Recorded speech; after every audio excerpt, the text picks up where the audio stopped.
S'abandonner à Dieu avec Sainte Thérèse de Lisieux. Chers abonnés de la chaîne Prier avec le cœur, aujourd'hui, je voudrais vous parler d'un secret spirituel qui a transformé la vie d'une des plus grandes saintes dans l'Église. Il s'agit bien sûr de Sainte Thérèse de l'Enfant Jésus. Un secret simple, mais puissant, l'abandon total à Dieu.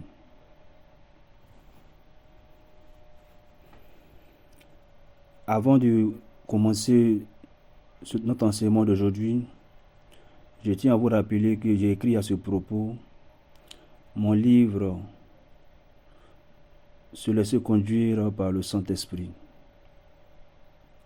Là, je détaille en long et en large comment faire pour se laisser conduire par le Saint-Esprit, de sorte à ce que nous puissions nous abandonner à lui.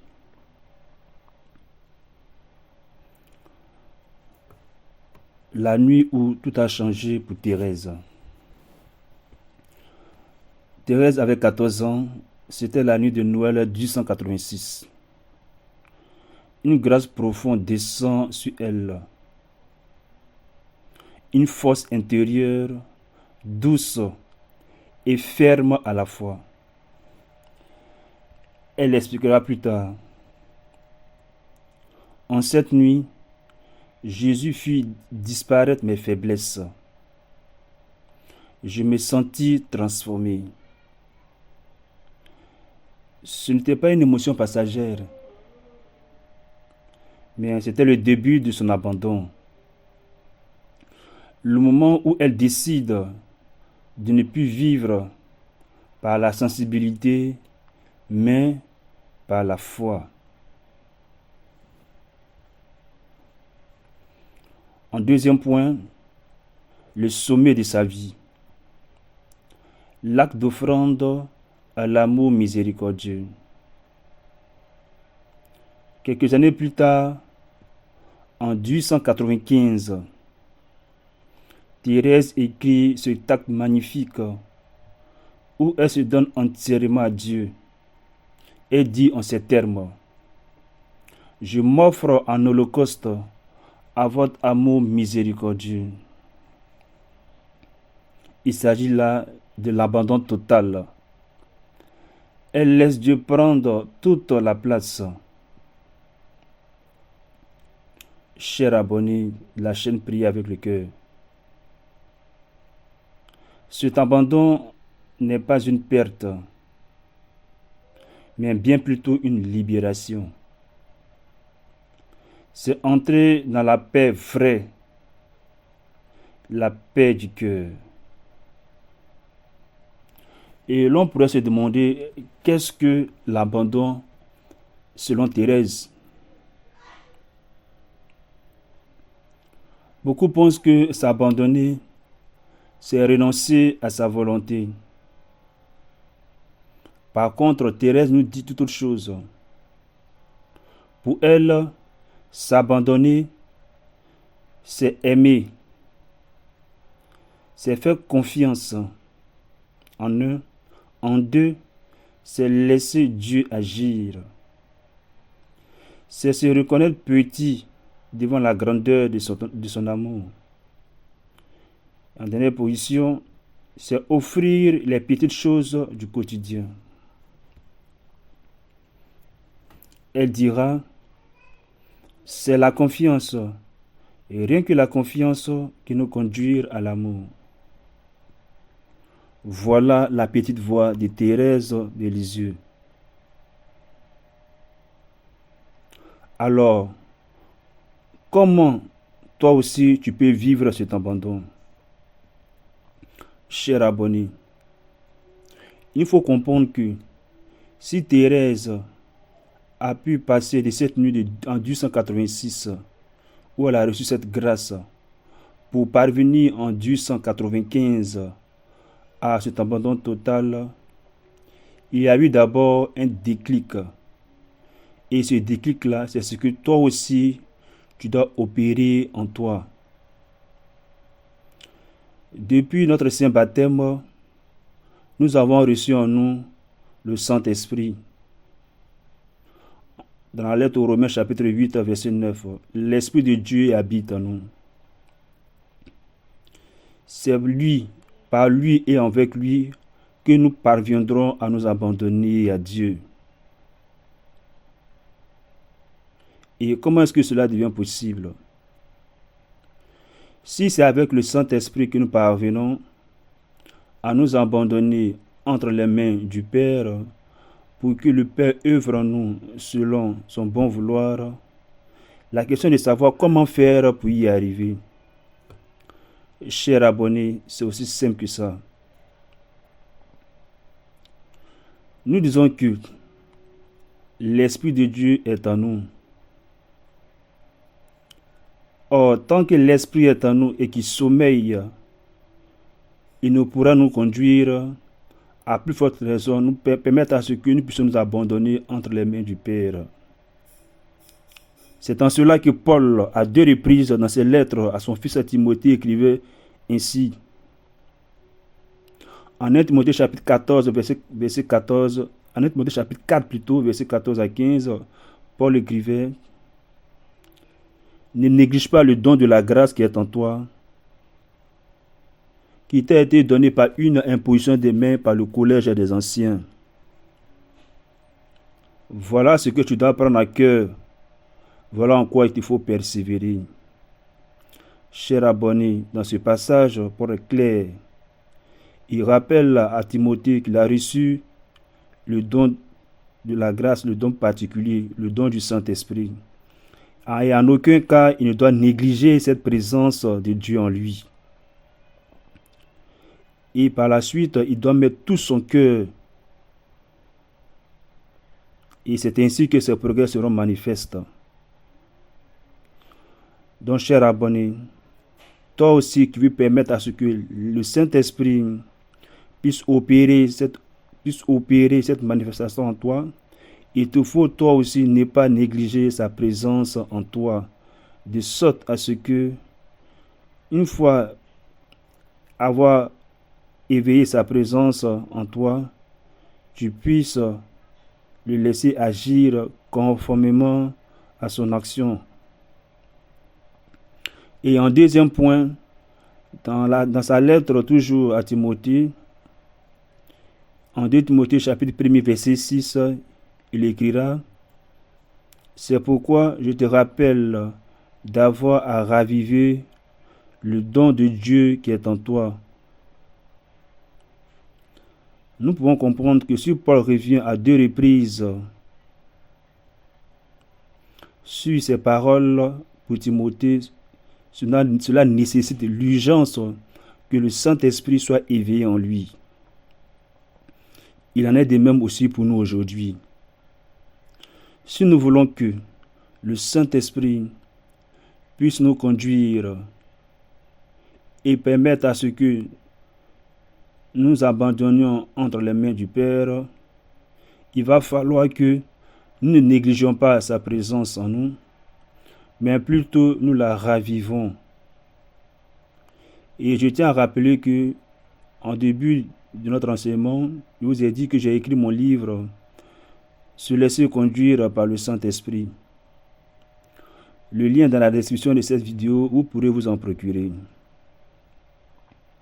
Alors, chers abonnés, si c'est par l'Esprit de Dieu que nous parvenons, il est très important que nous arrivions à raviver sa présence en nous,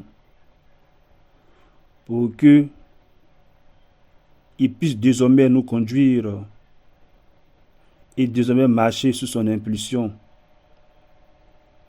Une fois que nous sommes parvenus à éveiller sa présence en nous, il ne nous reste plus que désormais à marcher sous son impulsion.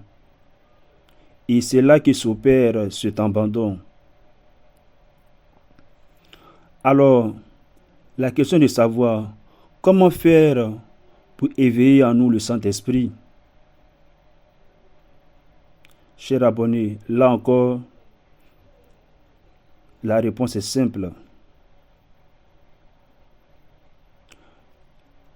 nos pères de l'Église, plus que tout, nous disent que la prière, et rien que la prière, devient l'unique nécessaire pour que nous puissions éveiller en nous le Saint-Esprit. Il nous faudra résolument nous mettre à l'œuvre de la prière pour activer la présence du Saint-Esprit en nous. Or, est-ce que jusqu'à ce jour, nous n'avons pas prié? Si, nous avons prié. Mais, ce qu'il y a lieu de faire désormais, puisque l'Esprit de Dieu habite dans notre cœur et que nous avons pour vocation d'éveiller sa présence en nous, désormais, lorsqu'il faudra prier, nous devons prier en y mettant notre cœur. D'où l'expression prier avec le cœur. Et c'est le nom que nous avons attribué à notre chaîne YouTube, à notre application mobile prier avec le cœur. Et c'est ce qui constitue la base de tous nos livres, dont également le lien sera laissé dans la description de cette vidéo. Chers abonnés, l'expression prier avec le cœur relève depuis les apparitions de Medjugorje, où notre mère, la très sainte Vierge Marie, dans ses messages qu'elle laisse chaque 25 du mois au monde entier par les enfants de Medjugorje, notre mère du ciel, la très sainte Vierge Marie, nous invite sans cesse, lorsque nous devons prier notre rosaire, elle nous invite à le dire avec le cœur. Et mais pourquoi? C'est la question que nous pourrons nous poser. C'est aussi simple que ça. Puisque le Saint-Esprit habite notre cœur, lorsque nous prions résolument notre rosaire avec le cœur, sans le savoir, nous sommes en train d'éveiller la présence du Saint-Esprit en nous. Et un jour, nous serons sensibles à sa présence en nous. Chers abonnés, nous invitons résolument à vous mettre à l'œuvre de la prière du rosaire avec le cœur. Nous invitons résolument à vous mettre à l'œuvre de la prière du rosaire avec le cœur, pour que vous parveniez comme nous aussi à éveiller en nous le Saint-Esprit, pour que désormais nous marchions sous son impulsion. Dès lors, sous l'abandon, nous puissions nous remettre entre ses mains, nous puissions nous abandonner entre les mains de Dieu, pour que celui-ci œuvre selon son bon vouloir en nous. Chers abonnés, voici l'unique nécessaire qu'il nous faut pratiquer pour que nous puissions arriver à nous laisser entre les mains de Dieu. Et c'est là que tout se joue.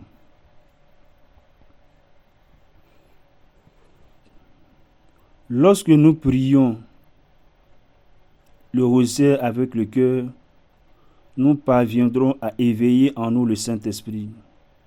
Et une fois que le Saint-Esprit est éveillé en nous, comme dit Paul, il faut marcher désormais sous son impulsion.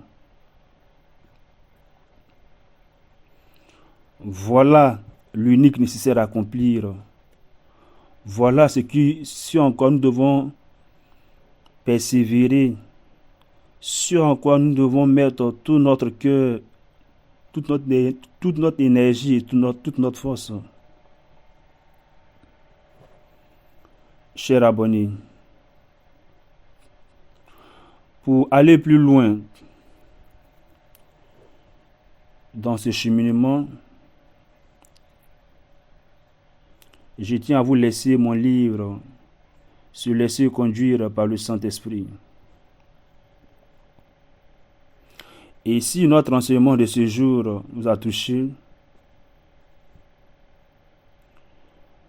je vous invite à approfondir ce chemin d'abandon dans mes ouvrages et dans mes autres vidéos. Alors, merci de faire bon accueil de ce message. Merci de vous abonner à notre chaîne YouTube. Merci de partager ce message-là avec toute la francophonie chrétienne, afin que tous nous puissions marcher sur cette conduite de Dieu, sous son abandon, pour qu'il puisse travailler au-delà de ce que nous pouvons penser ou même imaginer. À lui soit la gloire, dans l'Église et en Jésus-Christ, pour les siècles des siècles. Amen. Sur ce, portez-vous bien et à la prochaine pour un autre enseignement. Portez-vous bien.